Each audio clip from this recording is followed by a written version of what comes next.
कहानी शुरू होती है दो जोड़ियों से। राज और मीरा दोनों सॉफ्टवेयर इंजीनियर्स और विक्रम और श्रेया जो डॉक्टर्स हैं। वे सब अहमदाबाद में रहते हैं और कॉलेज के दिनों से दोस्त हैं।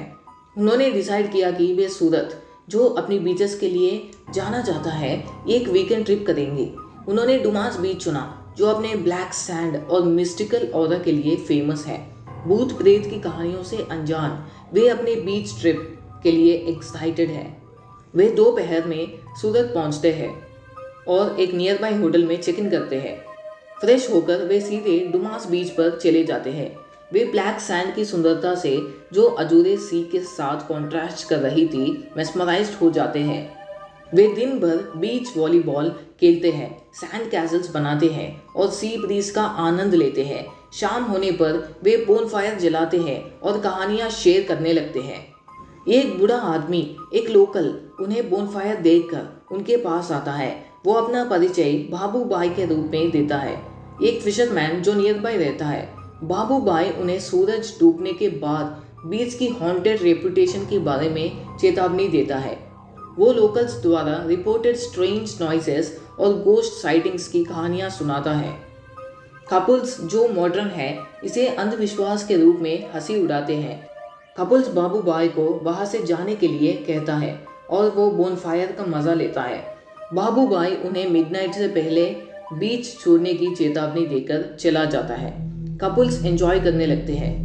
रात होने पर वे हवा में स्ट्रेंज विस्पर्स सुनने लगते हैं। वे इसे इनिशियली इग्नोर करते हैं। वो इसे वेव्स की आवाज समझने लगते हैं, लेकिन विस्पर्स लाउडर हो जाती है और उन्हें लगता है कि ये उनके नाम बुला रही है।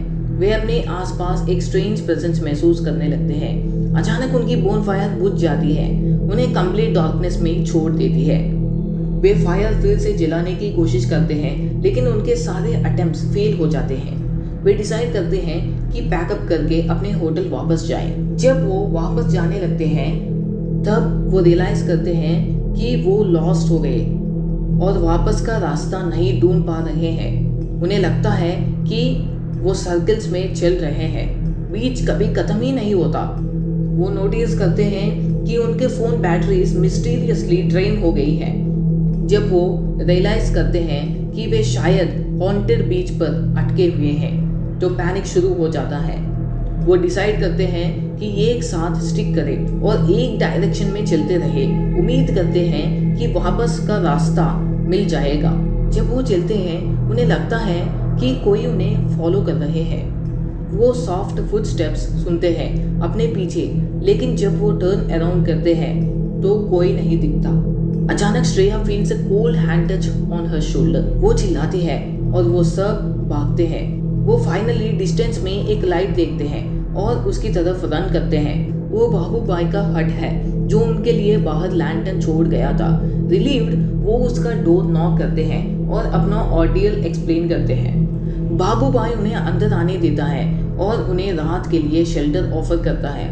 वो उन्हें बताता है कि वे लकी थे कि उन्होंने उसकी हट ढूंढ ली। जोड़ियां शेकन होती है और प्रॉमिस करती हैं कि वे कभी भी लोकल बिलीव्स को डिसमिस नहीं करेंगे। वे रात को बाबू बॉयज हट में बिताते हैं। बाहर जाने से बहुत डरते हैं। स्ट्रेंज विस्पर्स और फुटस्टेप्स रात भर हट के बाहर कंटिन्यू होती रहती है। वो इसे भूलने की कोशिश करते हैं, लेकिन आवाज और भी डरावना हो जाती है। अचानक हट का दरवाजा जोर से खुल जाता है। बाबू बाई दरवाजे पर खड़े होते हैं। उनका आकार चांदनी के सामने दिखता है। उनकी आंखें लाल चमकती हैं और उनका चेहरा एक खतरनाक मुस्कुराहट में बदल जाता है। उनका शरीर लंबा और ताकतवर लगता है। उनके हाथ टेढ़े होते हैं, उंगलियों के बजाय लंबी तेज नाखून होते हैं। वो एक डरावनी हंसी निकलते हैं जो रात भर सुनाई देती है। जोड़े डर से स्थिर हो जाते हैं, हिलने या चिल्लाने में असमर्थ।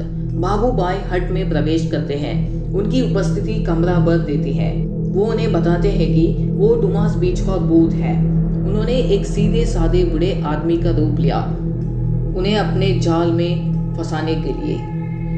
जोड़े अपनी जिंदगी की भीख मांगते हैं, वादा करते हैं कि कभी बीच पर वापस नहीं आएंगे, लेकिन बाबू बाई सिर्फ हंसते हैं, कहते हैं कि वादे के लिए अब बहुत देर हो चुकी है। वो अपना नाकू वाला हाथ उठाते हैं और एक हवा का झोंका लैंटर्न बुझा देता है। हट अंधेरे में डूब जाता है और जोड़े बाबू भाई की हंसी सुन सकते हैं।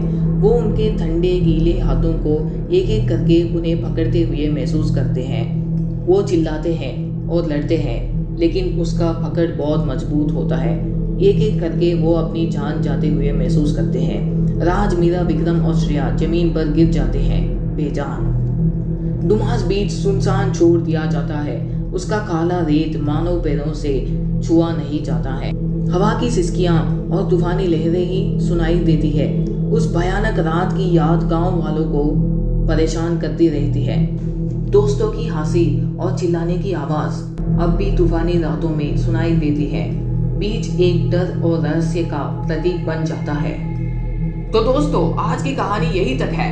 अगर आपको ये हॉरर स्टोरी पसंद आई हो तो लाइक करें और अपने दोस्तों के साथ भी शेयर करें। कमेंट्स में बताइए कि आपको किस पार्ट से सबसे ज्यादा डर लगा। और हाँ, अगर आपने अभी तक चैनल को सब्सक्राइब नहीं किया है तो सब्सक्राइब करें, ताकि आपको हर रोज एक नई कहानी सुनने को मिले। बेल आइकॉन दबाना मत भूलना, क्योंकि वो भूतों को भी जगाता है। दोस्तों, मिलते हैं अगली कहानी में, जब रात को अंधेरों में भूतों की आवाजें सुनाई देंगी। Stay spooky, stay curious.